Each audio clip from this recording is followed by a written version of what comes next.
Hey everybody, welcome back to Tim Travels. It's Terry, your host. So today's video is going to be a little bit different than probably almost any video I've done. Because really I'm only going to talk to one person, and that's Lamar Jackson, the quarterback of the Baltimore Ravens, number 8. Your 2019 unanimous NFL MVP. And the reason I want to talk to Lamar is because the other day my daughter and I were talking, and I don't even know how the subject came up, but she said, "Hey, what's going on with Lamar Jackson, Dad? Are they going to pay him or what?" And, you know, I gave her an answer and I explained some things to her that I don't think she had really considered. And then I said, maybe Lamar hasn't considered these things. Now, there's going to be lessons here for everybody, including me, because it's important to remind yourself how the business world works. So let me say this at the outset. Lamar Jackson is a phenomenal player. His record speaks for itself. He was a phenomenal player in college at Louisville. He's also a highly regarded person. He's very popular in Baltimore. Lamar, you know that. Everybody in Maryland loves you. Lamar is loved in Louisville, okay?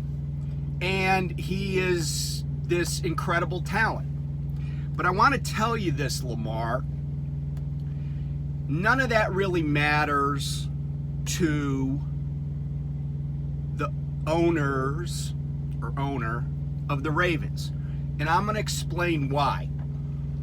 I understand that people often look at other people and say, if that person got something, I feel like I should get it.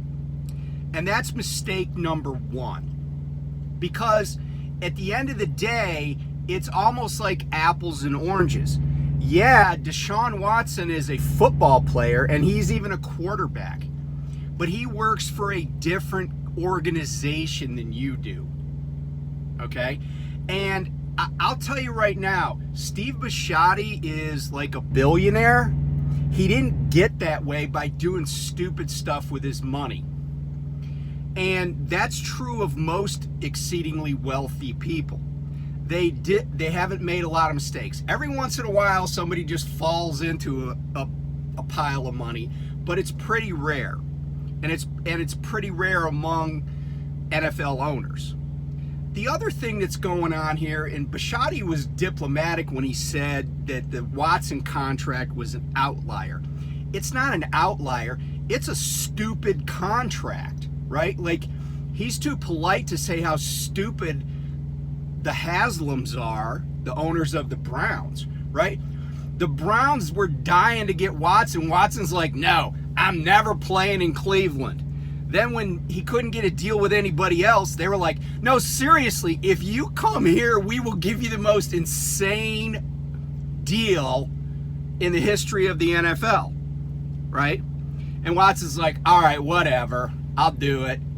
And you know, to analogize this would be like a guy going to a girl, getting down on one knee with like a 2-carat diamond ring, you know, like a $50,000 ring or something. And she's like, no, I just don't feel like I can marry you. And so then later on, when no other guys want her, he comes back to her with like a 4-carat diamond ring. And she's like, okay, I've always loved you. That's what happened with Watson, right? He didn't want them, and then they went crazy and gave him a contract that's never been given out in the NFL. And so Bisciotti's right, it's an outlier, but it's not just an outlier, it's just stupid. Okay, and by the way, they kind of redid a little bit of his contract to meet the cap requirements. But here's the thing. And I want to analogize some other stuff. If you sign the tender that the Ravens gave you, if you sign it, you're still going to be making $8 million less this year than Daniel Jones, the quarterback of the Giants.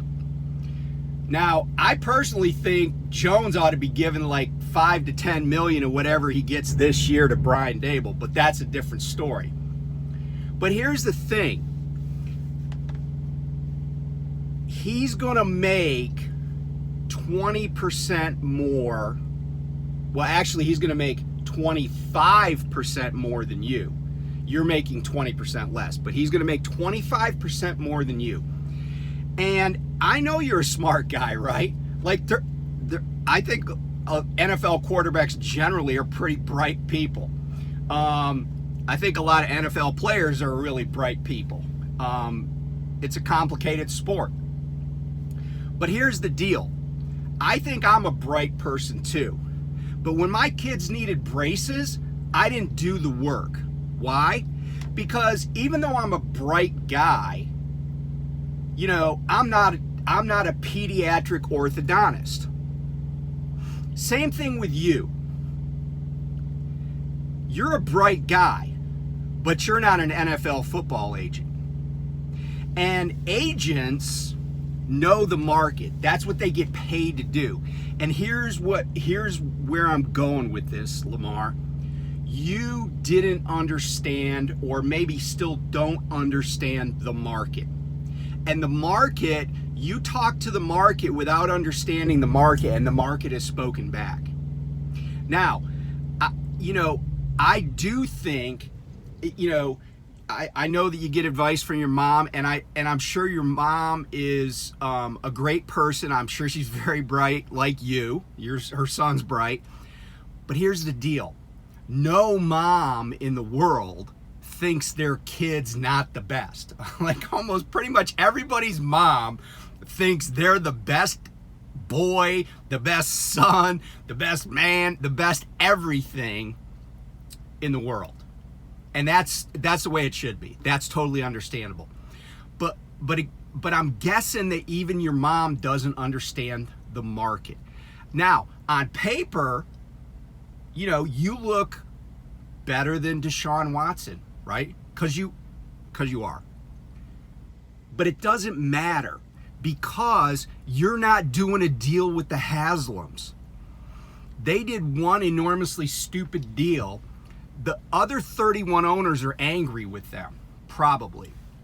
And I think, for instance, all these teams that came out and said, the second that the Ravens announced that they were putting that non-exclusive tag on you, all these several teams said, well, we are totally not interested in Lamar Jackson. I don't think that was anything other than a rebuke of the Cleveland Browns. I don't think that any of those teams think that you're not worth, that you're not a better player than Watson. But just because the Browns got ripped off on Watson doesn't mean other owners are going to get in line to get ripped off. And that's what you got to understand about what's going on here. It's not about you. It's about the business. Because the NFL owners, and I've been around a lot of exceedingly rich people in my life. In my previous career as an attorney, and when I say I've been around them, I'm talking about sitting down at a table and having lunch with people. Like 3 or 4 people just at lunch with some person that's exceedingly wealthy, like worth hundreds of millions of dollars at least. I've done that many, many times. And a lot of these people, not all of them, but a lot of them, to them, winning is not scoring more points, not their team that they own scoring more points than the team that some other guy owns. It's all about how much money they make and how much they have. The players are simply pawns. And when people said, oh, there's collusion to not give Lamar Jackson a deal, first of all, the idea that, I think people use the word collusion as if it's conspiracy. They're synonyms, but when they say collusion, they mean like some kind of criminal or civil conspiracy. But here's the problem with that theory, and this is where being a lawyer helps sometimes.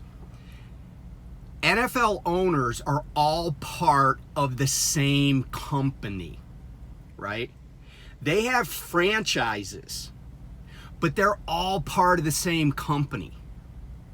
It would be like 32 owners of Burger Kings, right?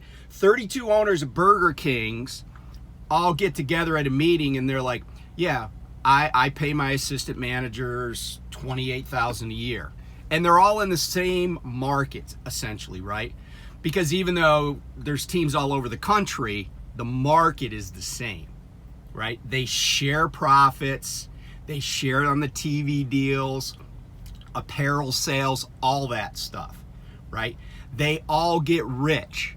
Even if they got the number 1 draft pick because they went 0-17, they're still making money every single year.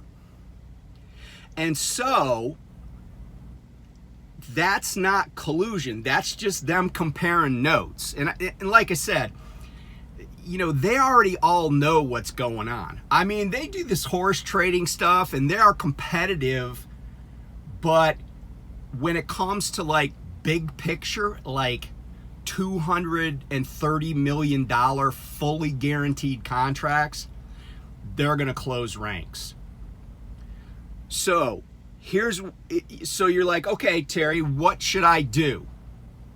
My answer is this.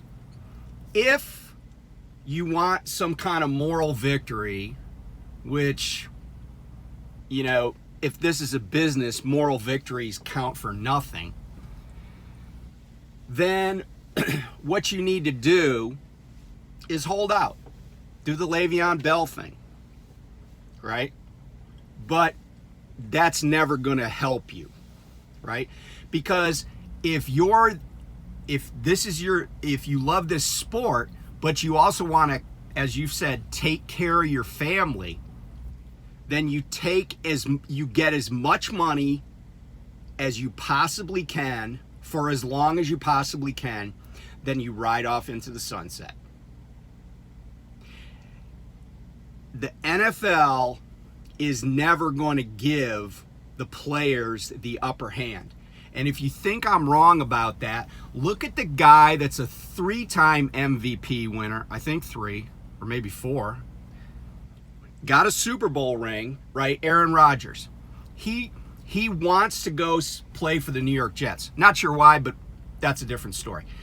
He wants to go play for the Jets. He makes $50 million a year. And yet, he can't play for the Jets unless the club he's attached to, that he's under contract with, the Packers, say he can. They control his life. Now, they have to meet their contractual obligations. But here's what and this is where I'm going with this. Your best solution here, and I really do, somebody told you to stay off Twitter. They were right. Okay? They were right. Because if you think that publicly kind of like putting public pressure or public humiliation on the Ravens is going to work, it's not. Because guess what? At the end of the day, no matter what they say, they really don't care. The Ravens are going to make a ton of money this year, whether you play or not. Okay? Coach Harbaugh, bless his heart, he is going to get paid his full salary, no matter if they go 4-13 or 13-4. He's getting his whole salary. And oh, by the way, if he went 4-13 and you weren't playing, of course, he has the perfect excuse. I lost my MVP quarterback. every other player on the team is going to get paid whatever they're already under contract to do.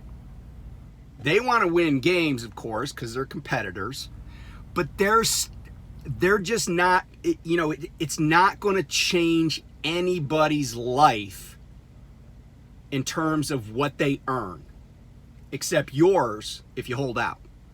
Now, if you sign the tender, now you're going to make $5 million more this year, this season, than you have in the previous 5 seasons. That's a nice pay increase. It's a substantial pay increase. And it would be irresponsible to walk away from it because of not getting a deal done. I mean, and the guy I would point to, by the way, is a guy that I don't have a ton of confidence in as a quarterback, but he's not my quarterback, right? He's not my team. And that's Kirk Cousins. Cousins got tagged twice in a row in D.C. and then made a huge deal with the Vikings. In fact, I could argue that Cousins' deal with the Vikings has really hurt the Vikings' chances of going to that next level. And their previous coach thought that too. He thought they were paying this quarterback so much money that they couldn't get good corners or linebackers or, edge rushers or, offensive linemen, whatever. Because it is a zero-sum game because of the cap. Every dollar you pay to a quarterback is $1 less that you can't pay to a long snapper, a kicker, a punter. You name it, right? The towel guy. Well, actually, you can pay the towel guy as much as you want because he's not part of the cap. But the people that take the field, it's a zero-sum game. You take from one, to give, if you give to one, you're taking from somebody else. And that's part of the reality too. And I know players want each other to get paid. And that makes sense, right? Like, you're the franchise guy. But there's been a lot of people that were franchise guys until they weren't.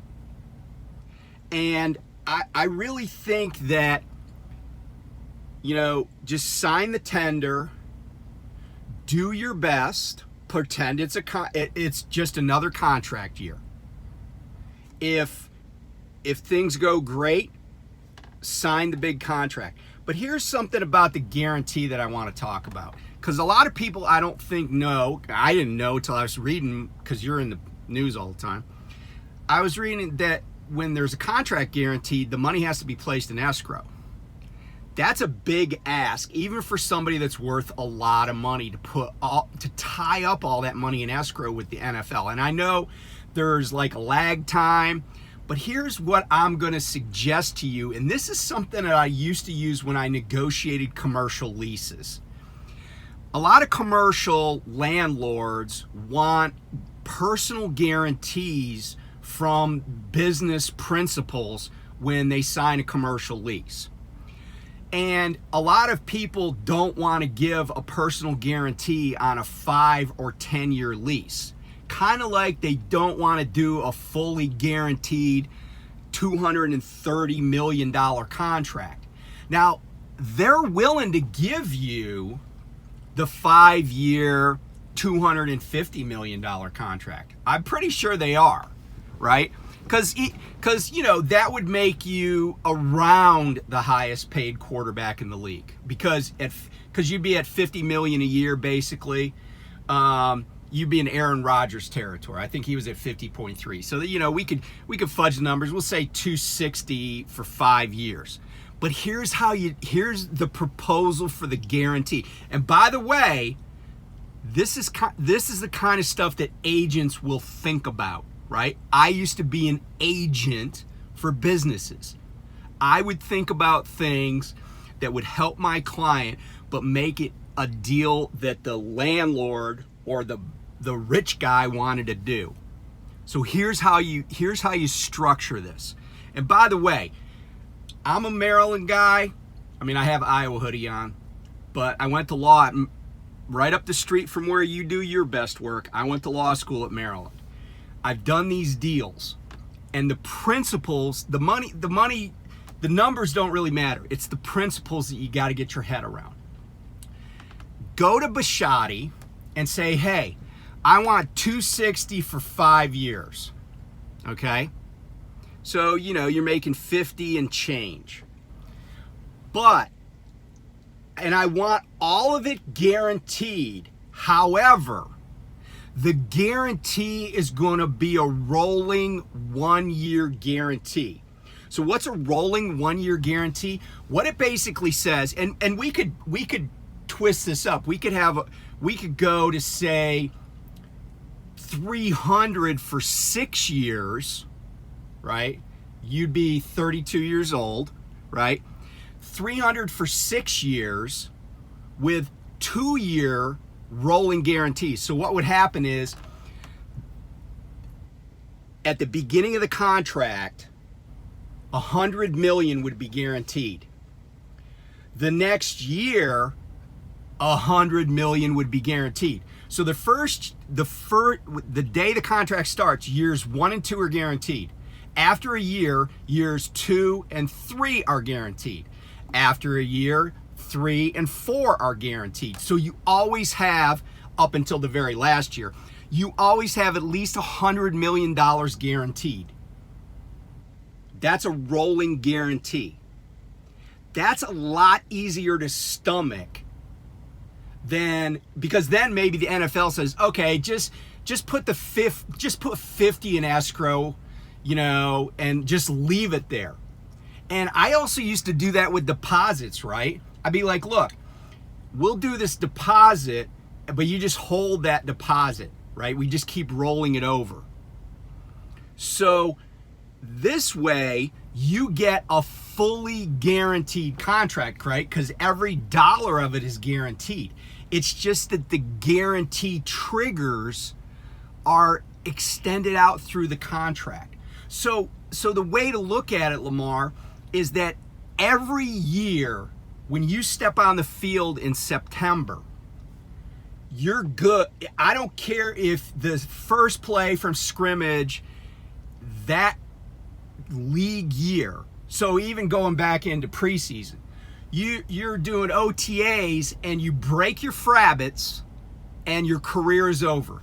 Guess what? They still owe you $100 million.